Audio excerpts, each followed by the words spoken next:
Je suis Jocelyn Morisson, rédacteur en chef de la revue Native, et je vous invite à découvrir avec moi notre dernier numéro paru, le numéro 6, qui est consacré ce trimestre au thème du corps, identité et résistance, avec cette très belle illustration de notre ami Serge Guiraud, qui représente un petit garçon kayako qui expose ses peintures corporelles. Ça va être un thème bien sûr du dossier Mon édito, un corps pour venir au monde, c'est-à-dire naître et aller à la rencontre du monde, bien sûr. Un sommaire très riche, mais un peu aéré tout de même, par rapport à nos numéros précédents. Les brèves d'actu, avec notamment cette actu bien sûr très dense cet été au Brésil, avec ces manifestations massives d'autochtones brésiliens tout l'été. Quelques informations sur le reste du monde, une tribune de Inside Share sur la façon dont les autochtones peuvent être aidés à documenter leurs difficultés, leurs combats grâce à la vidéo. Ils sont formés à se filmer, à monter pour raconter un petit peu leur vie. Jeanne Goudal, grande primatologue internationalement connue, qui nous fait l'honneur d'une longue interview sur 8 pages, dans laquelle elle nous raconte bien sûr son parcours, mais aussi ses rencontres avec de nombreux peuples autochtones qu'elle considère comme ses amis. Elle est très très sensible à leur cause. Et elle nous parle bien sûr des actions de sa fondation Jeanne Goudal à travers le monde au service notamment des populations locales. Un article de Laurent Huguely, Le Bouddha historique était un chaman. Tout un programme autour de son livre Fusion. Un petit rappel bien sûr. Une tribune, comme chaque numéro, de Valérie Cabanès, juriste internationale, spécialiste de la protection de l'environnement, de la défense de l'environnement. Un article d'Emmanuel Hale sur les rituels sous les aurores boréales. Donc on est en Laponie avec les chamans de Mongolie et des chamans samis.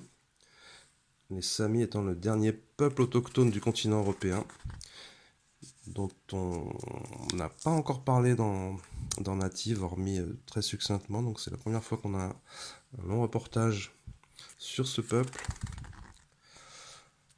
Notre dossier donc, identité et résistance, avec plusieurs papiers qui nous parlent notamment du corps à travers les représentations, les peintures, les tatouages, etc. Mais aussi une interview de Nathalie Deprat, qui est une marraine de Native désormais, philosophe, spécialiste de phénoménologie, qui nous parle du rapport au corps chez les Occidentaux et bien sûr chez les peuples racines.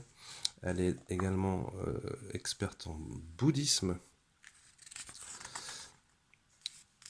Les trans de possession, un article de Brigitte Postel, tout à fait passionnant sur cette pratique qui existe encore en Afrique et aussi au Brésil, en Amérique centrale, avec le vaudou notamment. Un article est complété par une interview de Toby Nathan, ethnopsychiatre, qui connaît bien cette notion de transe de possession aussi, qu'il a rencontré dans sa pratique, et qui nous en parle dans cette interview. Un article de Serge Guiraud donc sur la peau sociale, la notion de peau sociale en Amazonie, c'est-à-dire la façon dont les peintures corporelles singularisent l'individu, mais marquent aussi son appartenance au groupe et son statut également dans le groupe.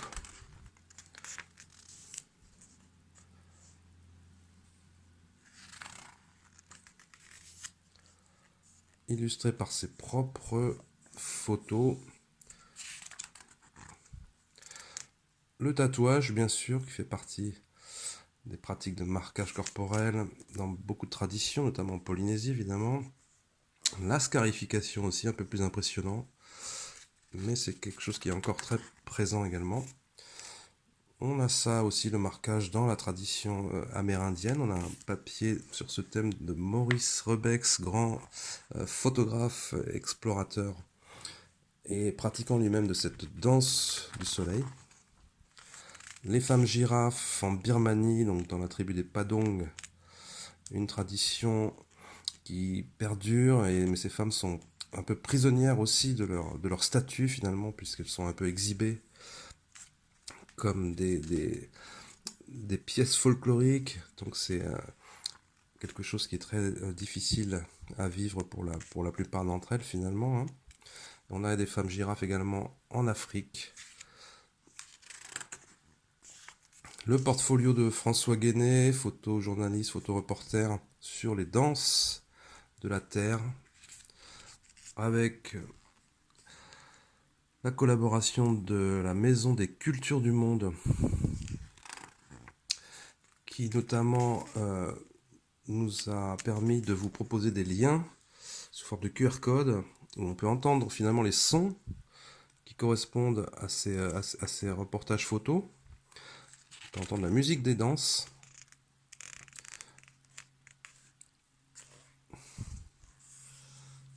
Donc ça concerne plusieurs peuples, plusieurs continents, bien sûr, plusieurs traditions.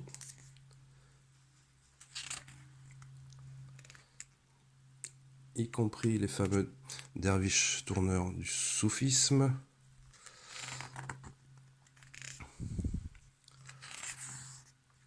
Une rencontre entre chamanisme et druidisme avec cet entretien entre Lyudmila Oyun, notre marraine, qui est chamane de Sibérie, et Mona Brass, qui est une druide, et qui a déjà bien sûr collaboré avec nous. On échange sur leurs traditions respectives. Notre parrain Assosa, chaman du Gabon dans la tradition du culte du Bwiti, qui nous parle également du corps.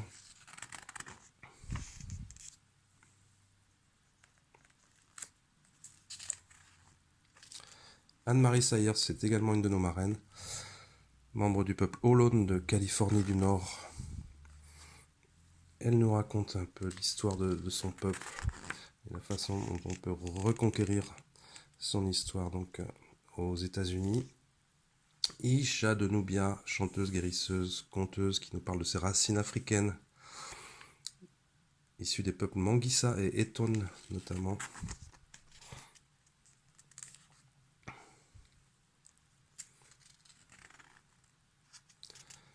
Une interview de Samian, qui est un artiste québécois d'ascendance algonquine, qui est un métis et qui est très connu au Canada, au Québec, hein, et qui nous parle aussi de son parcours, et qui chante dans sa langue natale, la langue algonquine.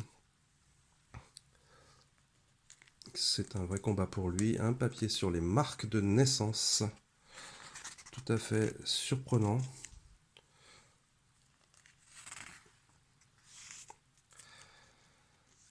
Frederica Van Ingen nous fait un bel article sur la façon de se reconnecter à la nature, bien sûr l'essentiel de l'inspiration des peuples racines pour nos sociétés modernes assez mal en point.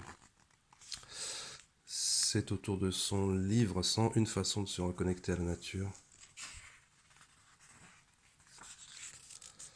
Tristan Savin, une interview par Réjeanne Hérault, grand voyageur aussi, grand amoureux de la nature, qui a été à la rencontre aussi de nombreux peuples, et qui nous parle aussi de son livre Dans les forêts du paradis. Bola Banstola, chaman népalais, qui a fait quelques ateliers cet été en France, qui a été rencontré par notre collaboratrice Aurélie Aimé. La tradition du chamanisme népalais est toujours vivante également. Très beau portfolio sur les mains du monde par Anne de Vandière, photographe.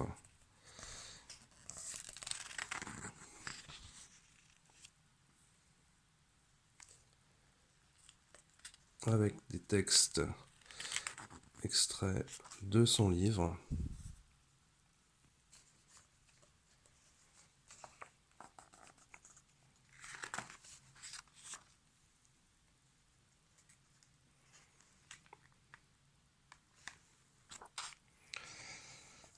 Thierry Touvenot nous a proposé un article sur la façon dont changer son rapport au corps, c'est changer son rapport au monde. Très beau papier. À partir de son livre S'unir au vivant. Un portfolio de Sebastião Salgado, bien sûr, immense photographe de l'Amazonie, qui a consacré un très beau livre à ce sujet dont on a pu publier quelques extraits. Voilà, c'est à découvrir en fin de revue.